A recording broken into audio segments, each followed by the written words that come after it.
Hello guys, welcome back to my channel sky traders. तो दोस्तों, आज आपके लिए जो वीडियो शूट कर रहा हूँ इसके अंदर हिला देने वाले थोड़े से किस्से दिखाऊंगा जो आपको हिला देंगे। कैसे हिलाएंगे?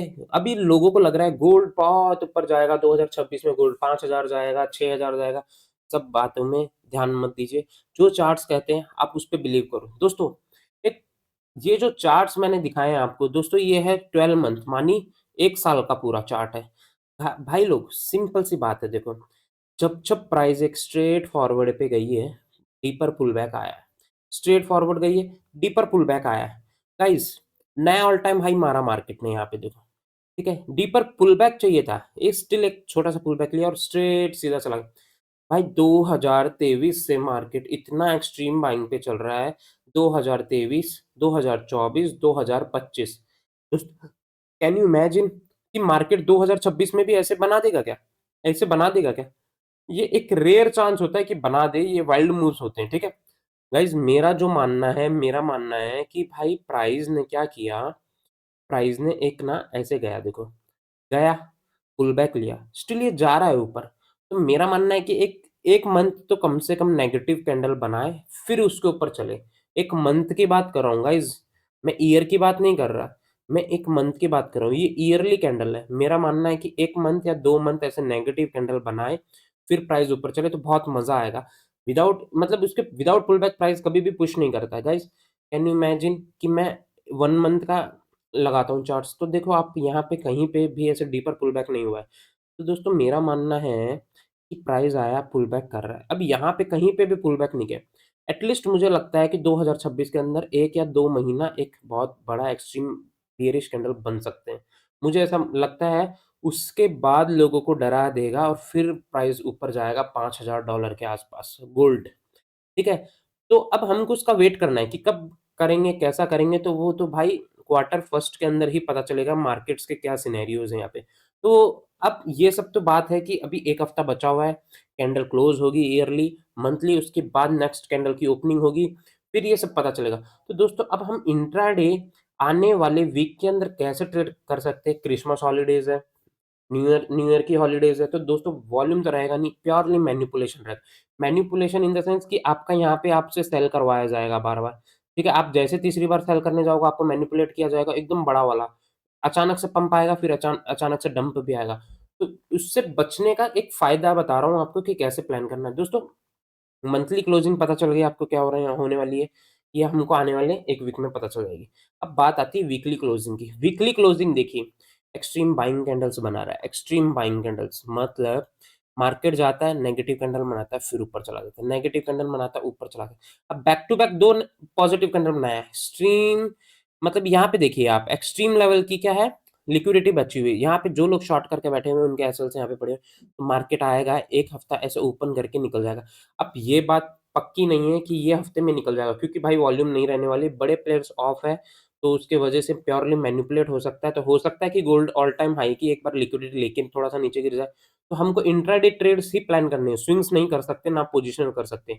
तो वीकली का सिनेरियो आपको मैंने बता दिया। नेक्स्ट वीक मेरे को लगता है बाइंग ही जाएगा।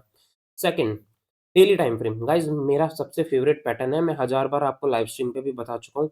गाइज, यहाँ पे देखिए, जब जब ऐसे पॉज कैंडल बनाता है एक मोमेंटम आती है, हमको पता है ये बात। ठीक है, अब यहाँ पे देखिए गाइज, पॉज कैंडल बनाया, नेक्स्ट मोमेंटम आया, और वापस से देखिए गाइज यहाँ पे प्योरली एक कंसोलिडेशन कैंडल है। ना तो प्रीवियस डे का हाई तोड़ा है, ना लो तोड़ा है। तो दोस्तों, ये हमको इतना तो बता दिया कि एक मोमेंटम आएगा। तो नेक्स्ट वीक कहाँ पे मोमेंटम आएगा इसका कोई श्योरिटी नहीं है। जहां तक मेरे को लगता है market all time high next week cross कर देना चाहिए। अब नहीं करता है तो प्योरली देखो गाइस, ट्रैप हो जाएंगे, एक एसएल दे देंगे, शांति से बैठ जाएंगे। मुझे लगता है कि मार्केट एक और बड़ी कैंडल बनाएगा ऐसे, और ये शायद नेक्स्ट वीक बना सकता है। नेक्स्ट वीक बना सकता है, हो सकता है गोल्ड ऑल टाइम हाई 2025 में नया क्रिएट के, अभी नहीं करता है। तो गाइज, ये 2026 में सबको निकाल के मुझे लगता है नीचे गिरना चाहिए, फिर ही ऊपर जाएगा तो मजा आएगा, बाइंग स्ट्रेंथ मिलेगी। ठीक है, और नया ट्रेड्स को एग्जीक्यूट करने का मौका मिलेगा। अब बात आती है 4 आवर पे। 4 आवर क्या कह रहा है भाई? 4 आवर तो सिंपल कह रहा है कि भाई मैंने तो कर दिया है, ब्रेकआउट के आसपास का एरिया टच कर दिया है। ठीक है, अब बात आती है ब्रेकआउट एरिया कैसे टच कर दिया। गाइज, यहाँ पे आप देखेंगे ना, तो ब्रेकआउट अभी तक स्टिल हुआ है कि नहीं हुआ, कैंडल क्लोज कर रहा है कि नहीं कर रहा है, आई डोंट नो। उसको और ज़्यादा ज़ूम करना पड़ेगा ब्रेकआउट कैंडल पे। स्टिल कोई क्लोजिंग व्लोजिंग स्ट्रॉन्ग नहीं हो रही है। ये क्या कर रहा है, क्लोज़ करके फेक आउट कर दे रहा है। देखो गाइज़, आप इसको बहुत बारीकी से देखोगे तो कुछ भी कैंडल क्लोज़ नहीं कर रहा है गाइज़।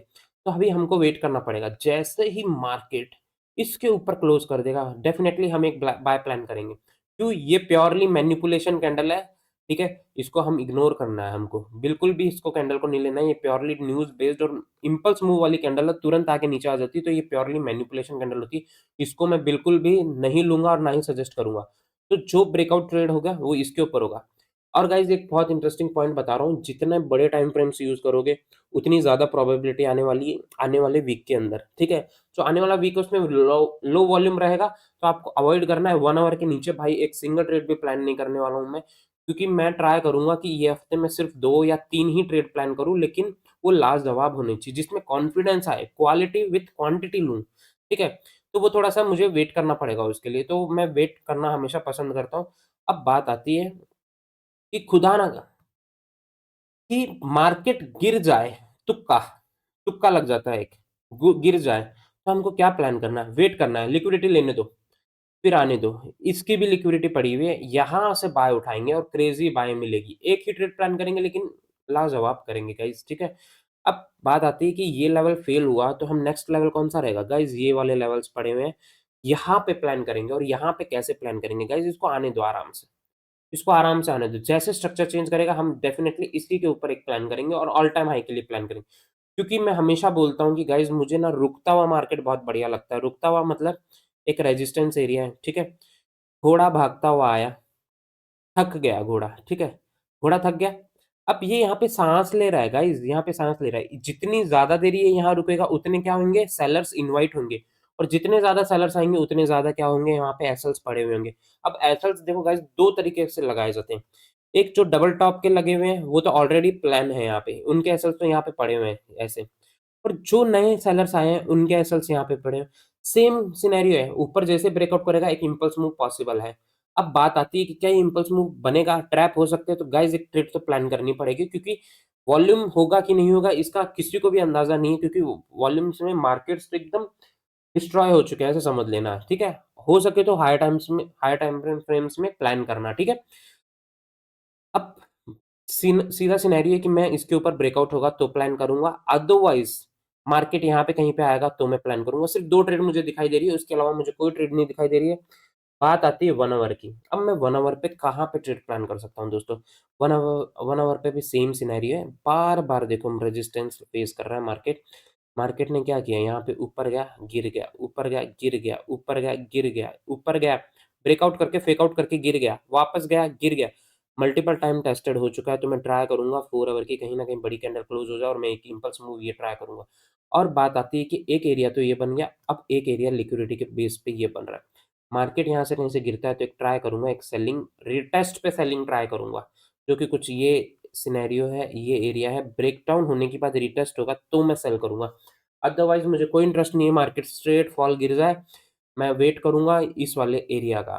बस इसके अलावा मेरे पास कोई भी अपॉर्च्युनिटी नहीं है गोल्ड को ट्रेड करने के लिए क्योंकि प्योरली साइडवेज़ हो चुका है गोल्ड।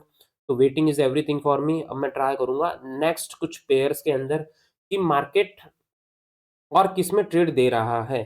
गाइस एक बिटकॉइन है, बिटकॉइन में आपको मैं बहुत ही क्रेज़ी सेटअप दिखा सकता हूँ, जो कि कुछ इस तरीके से बना हुआ है। गाइस आप बहुत बारीकी से देखेंगे तो बिटकॉइन क्या कर रहा है, बिटकॉइन एक एरिया है, इस एरिया के ऊपर निकल ही नहीं पा रहा है और जैसे ही इस एरिया के ऊपर निकल के मार्केट रिटेस्ट करेगा तो हम यहाँ से प्लान करेंगे बिटकॉइन को बाय के लिए। अदरवाइज़ इसके अलावा भी कोई सेटअप नहीं है। बिटकॉइन मुझे थोड़ा अच्छा नज़र आ रहा है, जो कि मैं बिटकॉइन को यहाँ से कुछ इस तरीके से लेवल है, इस तरीके से इस लेवल के ऊपर मार्केट कैंडल क्लोज़ कर दे और ऊपर चला जाए, फिर रिटेस्ट करता है तो मैं ट्रेड करूँगा, तब मैं इंटरेस्टेड हूँ। इसके अलावा आप इथेरियम में देखेंगे तो इथेरियम भी प्योरली कंसोलिडेशन ज़ोन में है। मार्केट को मंडे को ओपन होने दो, रिटेस्ट करता है तो लेंगे, अदरवाइज़ मार्केट फ्लो के साथ चला गया तो रिटेस्ट पे एंट्री लेंगे।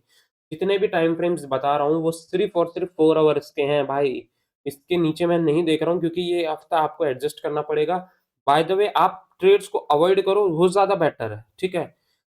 जितना अवॉइड करोगे ये महीने में तो बहुत मजा आने वाला है, ठीक है। बाकी आपको पता है प्रीवियस वीक अपन ने कितना अच्छा पैसा बनाया, ठीक है, ये बात सबको पता है प्रीवियस वीक कितना क्रेजी तरीके से पैसा बना। अब आती है यूएसडी जेपीवाई एक्सट्रीम बाइंग है भाई, यूएसडी जेपीवाई एक्सट्रीम बाइंग है। यूएसडी जेपीवाई इसके ऊपर कंटिन्यू सस्टेन करता है, निकल जाने दो, तुरंत ब्रेकआउट करने के बाद ट्रेड नहीं लेनी, निकल जाने दो, इसके बाद रीटेस्ट पे ट्रेड प्लान करना है, इसके अलावा कोई ऑप्शन नहीं है। और इससे पहले एक चीज और बता देता हूँ, यूएसडी जेपीवाई के अंदर मार्केट नीचे आती है तो हम इस वाले कहीं इन जोन से प्लान करेंगे गाइस, इन जोन से प्लान करेंगे बाय का, दैट्स इट। उसके अलावा GBP JPY same as GBP JPY, GBP JPY के लिए आपको वेट करना पड़ेगा, जीबीपी जेपीवाई इस ब्रेकआउट लेवल के ऊपर आए तो हम प्लान करेंगे, दैट्स इट। और सब देखो 4 आवर्स के ऊपर देख रहा हूँ। अब मुझे पता है कि ये 1 वीक के अंदर मुझे 1 या 2 ट्रेड प्लान करनी है, लेकिन बस ट्राई करूंगा 1 या 2% का रिस्क लेने के लिए, और 1:2 ओनली। मुझे पता है ज़्यादा उम्मीद नहीं है मुझे मार्केट से बिल्कुल भी, क्योंकि markets are in trap zones, purely trap करेंगे आपको, मैनिपुलेशंस करेंगे। आप क्या करोगे, एक सपोर्ट फाइंड आउट करोगे, सपोर्ट पे जैसे प्लान करोगे तो एक बड़ा प्लेयर आएगा उसको डंप करेगा, फिर उसको ऊपर ले जाएगा। तो ये दिसंबर एंडिंग में ऐसा ही होगा आपके साथ। तो जितना हो सके अवॉइड करो और ट्राई करना 4 आवर के ऊपर ही ट्रेड प्लान करें, उसके अलावा कुछ भी नहीं है भाई मार्केट के अंदर। यूएस ऑयल प्योरली ट्रैप कर रहा है। आई आई थिंक कि ये 2026 के अंदर ही अच्छे चलेंगे, वहां तक के लिए वेट करो। बाकी वीडियो कैसा लगा, thank you and have a nice day.